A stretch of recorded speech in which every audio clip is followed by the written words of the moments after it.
অপুরান্ত, মানে কষ্টের কোনো শেষ নেই। সে কষ্টটা লুকিয়ে থাকে হাজারো চোখের পানি। পুরুষ মানুষ আসলে কখনো কান্না করতে দেখেছেন?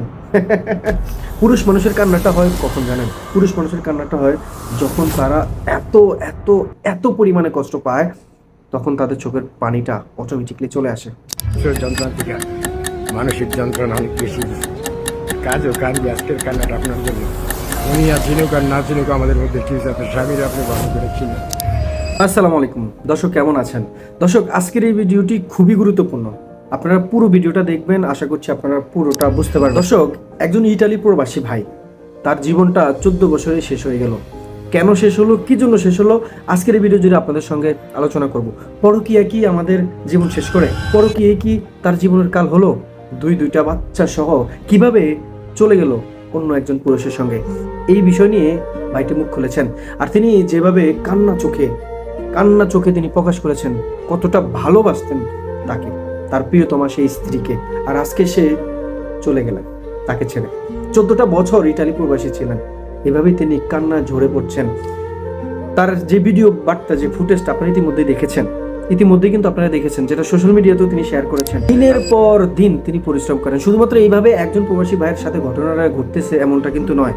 এভাবেই তারা হেরে যাচ্ছে, ভালোবাসার কাছে হেরে যাচ্ছে, পরিবার পরিজনের কাছে হেরে যাচ্ছে, সন্তানদের কাছে হেরে যাচ্ছে। তারা এতটা পরিশ্রম বছরের পর বছর করার পরেও সেই ভালোবাসাটা তারা ধরে রাখতে পারেনি। দিন শেষে তারা হতভাগা হয়ে যায়। আর সেই হতভাগা জীবনের গল্পটাই হয়তো আপনাদের সঙ্গে আজকে আলোচনা করার চেষ্টা করব।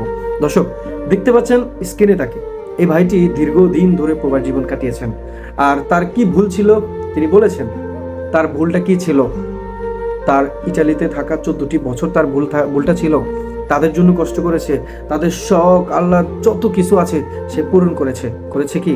হ্যাঁ, একটা বিষয় খেয়াল করে দেখেছেন, প্রবাসী ভাইরা আছে, তারা যে এতটা কষ্ট করে, তাদের এই কষ্টটা কে বুঝে? শেষ পর্যন্ত প্রিয়তমা যারা আছেন তারাও বুঝতে চায় না। এটাই হচ্ছে প্রবাস জীবন। আর প্রবাস জীবনটা এইভাবেই হয়তো প্রবাসীদের সাথে আপনার সমস্যাগুলো এইভাবেই তাদের ক্রিয়েট হয়। এইভাবে হেরে যায় প্রবাসী ভাইরা ভালোবাসার মানুষের সঙ্গে। এভাবে তাদেরকে চিরবিদায় দিয়ে অপুরান্ত, মানে কষ্টের কোনো শেষ নেই। সেই কষ্টটা লুকিয়ে থাকে হাজারো চোখের পানি। পুরুষ মানুষ আসলে কখনো কান্না করতে দেখেছেন? পুরুষ মানুষের কান্নাটা হয় কখন জানেন? পুরুষ মানুষের কান্নাটা হয় যখন তারা এত এত এত পরিমাণে কষ্ট পায়, তখন তাদের চোখের পানিটা অটোমেটিকলি চলে আসে। কাঁদতে পারে না, মেয়েদের মতো তারা কাঁদতে পারে না। পুরুষ মানুষের ব্যর্থতা কোন জায়গায় জানেন? তারা ওইভাবে মেয়েদের মতো করে যেভাবে তারা কান্না করে, অল্পতেই তারা ইমোশনাল হয়ে যে কান্নাটা করে, এই কান্নাটা পুরুষ মানুষের হয় না। কারণ তারা কষ্টের সাগরে সারাটা জীবন পার করে যাচ্ছেন। কোনটা জানেন? প্রবাস জীবন। এই প্রবাস জীবনটা যারা পার করেছেন একমাত্র তারাই বুঝবেন তাদের কষ্টটা। আমি একজন প্রবাসী, আমি বুঝবো আমার প্রবাসী ভাইদের কষ্টটা। আসলে তারা কত পরিমাণে কষ্ট করে। সেই ভোর 4টা থেকে শুরু করে সারাটা দিন। আপনার মনে করেন যে কেউ আছে যে রাতের বেলাও করে। চিন্তা করে দেখেন, এত পরিমাণে গরম। আরব কান্ট্রিগুলো আপনি যদি একটু খেয়াল করেন, এত পরিমাণে গরম বলার মতো না। সেই গরমের মধ্যে তারা কাজ করে পরিবার পরিজনের জন্য। ইতালি আপনি কোন প্রবাসী ভাইকে বলবেন যে তিনি পরিশ্রম করেন না, কষ্ট করে না? অবশেষে সবাই কষ্ট করেন তাদের জন্য।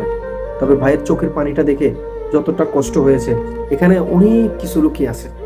এক অভিশপ্ত এক ভালোবাসা লুকিয়ে আছে, যাদের জন্য এত কিছু করে তিনি আজকের এই দিনের এই পর্যায়ে আসলো। সে বারবার প্রশ্ন করছে যে অপরাধটা কি ছিল।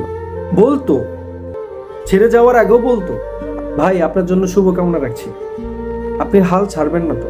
কি হয়েছে আপনার? কি হয়েছে? আরে প্রবাসী ভাই না আপনি? আপনি কেন ভেঙে পড়ছেন? পুরুষ মানুষ ভেঙে পড়ে। হ্যাঁ, ভালোবাসার মানুষকে হারিয়েছেন, এটার জন্য আপনার কষ্ট লাগবে। কারণ এই কষ্টটা কখনো কেউ আপনাকে ওইভাবে সান্ত্বনা দিয়ে বোঝাতে পারবে না। কারণ যার হারায় সেই একমাত্র বুঝে সে কি হারিয়েছে। আর সেই সাথে যদি সন্তান দুটো হয়, আর সেই সন্তান দুটো সহ যদি এই মায়ার ভালোবাসাগুলো আপনার যদি মনে করেন সাথে করে নিয়ে যায়, তাহলে কেমন হয়? একটা সময় আপনি বুঝতে পারবেন আপনি কি হারিয়েছেন। ভাইটার কথাগুলো শুনে যেটা মনে হলো, আপনি অনেক কিছু হারিয়ে ফেলেছেন। সঠিক ভালোবাসার মানুষটাকে হারিয়ে ফেলেছেন। বুঝবেন আপনি ঠিক সময়তে। দর্শক, ভালো থাকবেন, সুস্থ থাকবেন। যদি ভিডিওটি ভালো লেগে থাকে, ভিডিওতে একটা লাইক দিয়ে চ্যানেলটাকে সাবস্ক্রাইব করে সঙ্গেই থাকবেন। আর ভিডিওটা বেশি বেশি করে শেয়ার করবেন।